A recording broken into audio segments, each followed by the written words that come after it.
Halo para pendengar kisah, selamat datang kembali di channel ini, tempat di mana kami akan membahas kisah-kisah kriminal nyata yang terjadi di seluruh dunia. Kami berharap semoga kalian semua dalam keadaan sehat walafiat dan dijauhkan dari mara bahaya.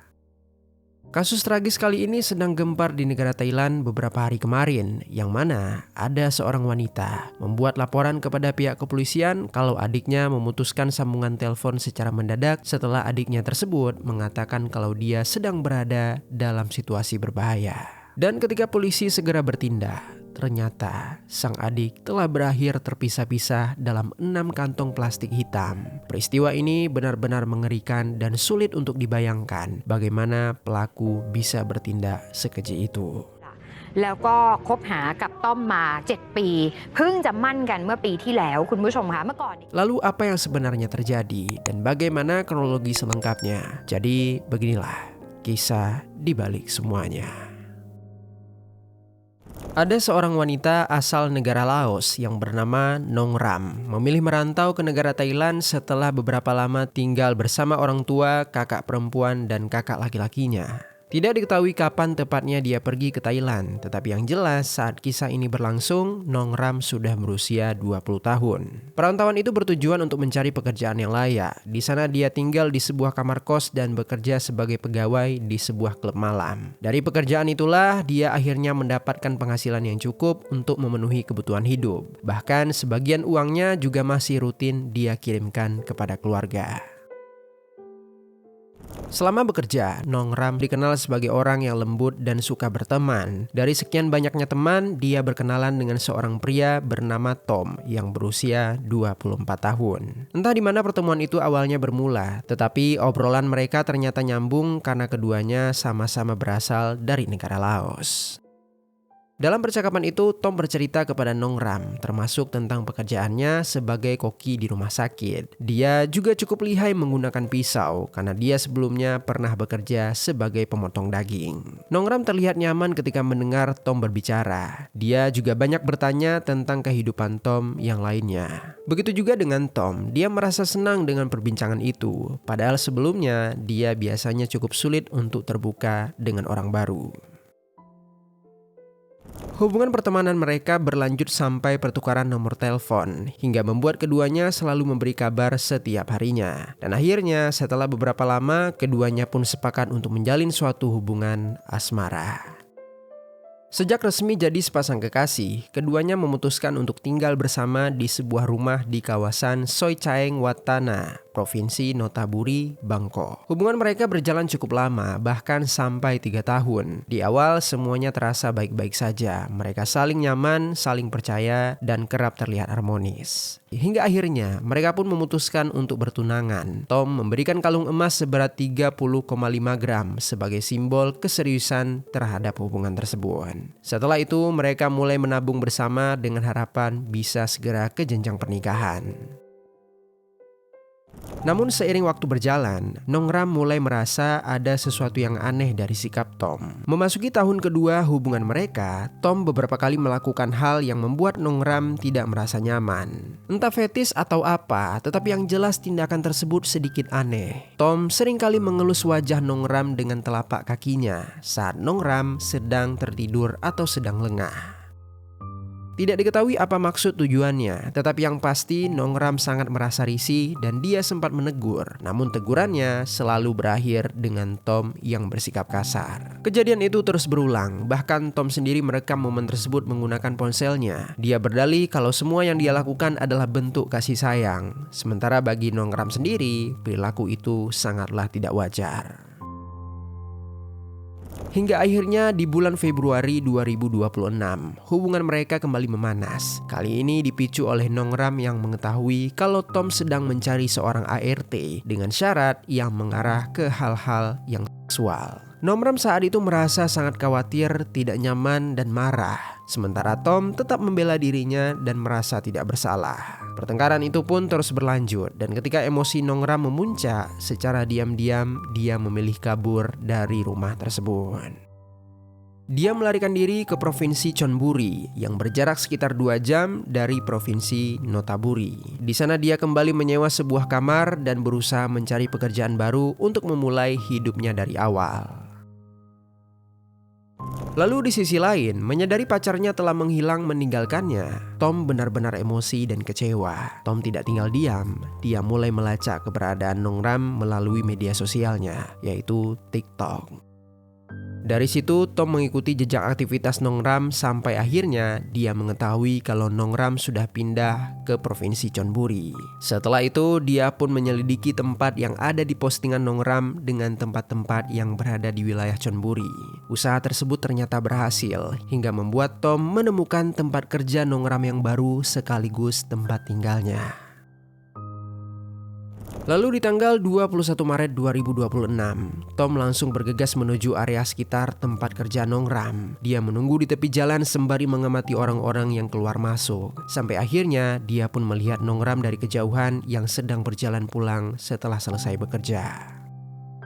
Tanpa banyak berpikir, Tom menghampiri dengan langkah cepat lalu meraih tangan Nongram dari belakang. Nongram seketika tersentak dan terkejut. Dia menoleh lalu refleks menepis tangan itu. Setelah mengetahui kalau itu Tom, dia segera mencoba menjauh. Tetapi Tom tetap mengikuti langkahnya sambil memohon agar Nongram mau berbicara kepadanya.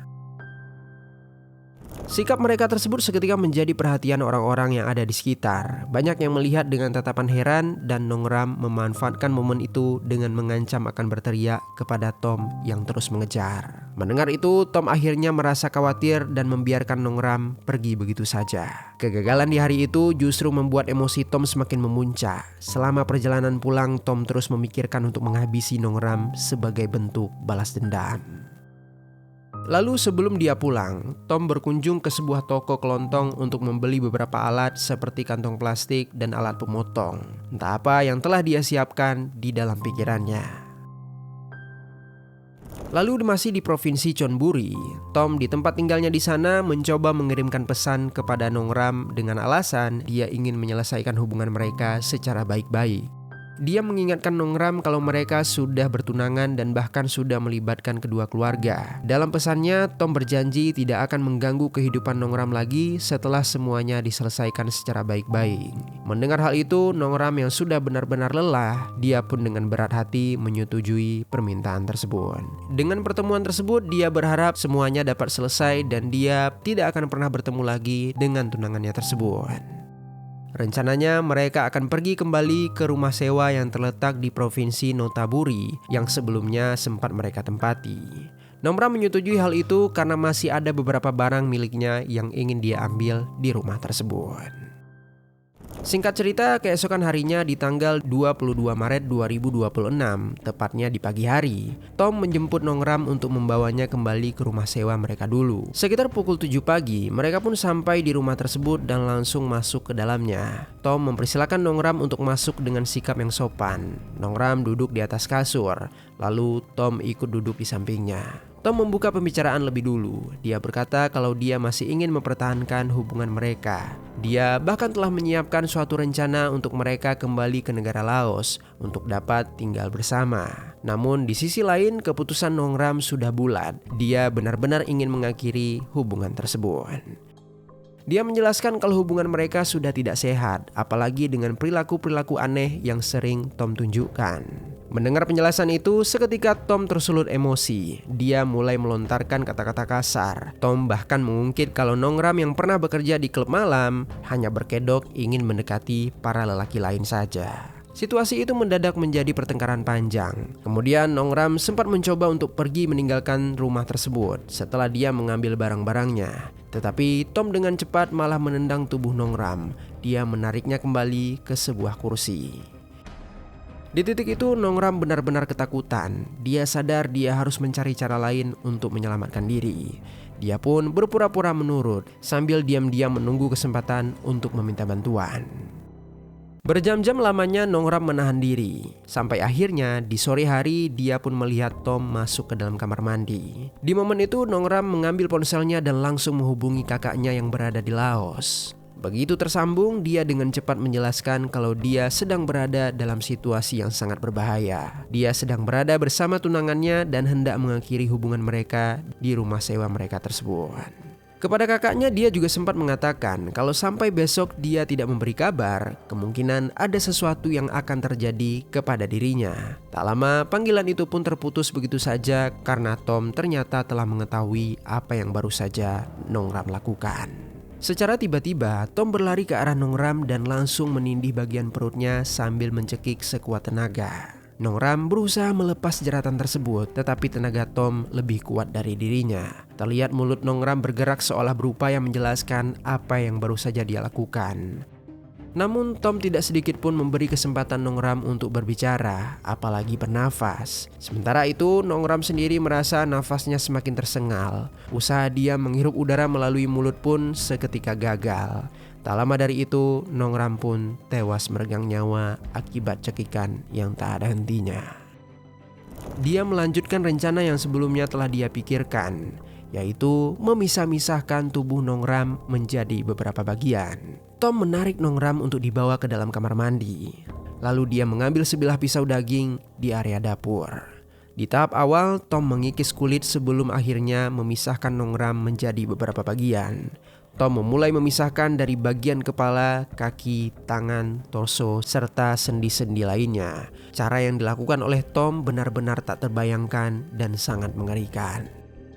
Di malam harinya sekitar pukul 9, Tom membawa beberapa kantong plastik yang sudah berisi bagian-bagian dari Nong Ram keluar dari rumah tersebut. Tom membuang bagian-bagian itu di beberapa lokasi berbeda seperti kanal dan semak-semak dengan tujuan agar tidak mudah ditemukan.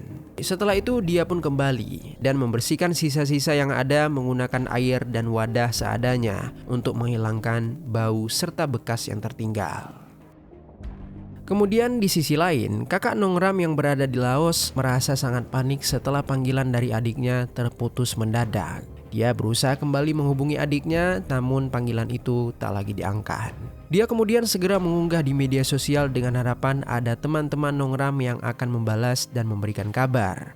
Tetapi karena tak kunjung adanya petunjuk, di tanggal 23 Maret 2026, dia pun memutuskan untuk segera datang ke negara Thailand. Di hari tersebut kakak Nong Ram tiba di tempat tinggal adiknya sekitar pukul 7:30 malam hari. Di sana dia mengetuk pintu berkali-kali tetapi tidak ada jawaban dari dalam. Rasa khawatir semakin besar apalagi saat dia mencium bau amis yang sangat menyengat dari rumah tersebut. Merasa ada sesuatu yang tidak beres sekitar pukul 8 malam, dia pun segera membuat laporan ke kantor polisi Tung Song Hong. Dan beruntung laporan itu langsung ditindaklanjuti. Polisi segera menuju lokasi dan berkoordinasi dengan pemilik rumah untuk membuka pintu. Setelah berhasil masuk, mereka tidak menemukan siapapun di dalamnya. Polisi kemudian menyusuri setiap sudut ruangan untuk mencari petunjuk. Saat sampai di kamar mandi, mereka menemukan sisa-sisa bercak cairan merah yang terdapat di bagian lantai. Tim kepolisian segera mengamankan sampel bercak cairan merah tersebut untuk dijadikan bukti nantinya. Lalu untuk memastikan apa yang sudah terjadi, polisi berlanjut mencari bukti lain dengan cara memeriksa rekaman CCTV yang ada di sana. Dari rekaman itulah, kronologi kejadian mulai terlihat lebih jelas.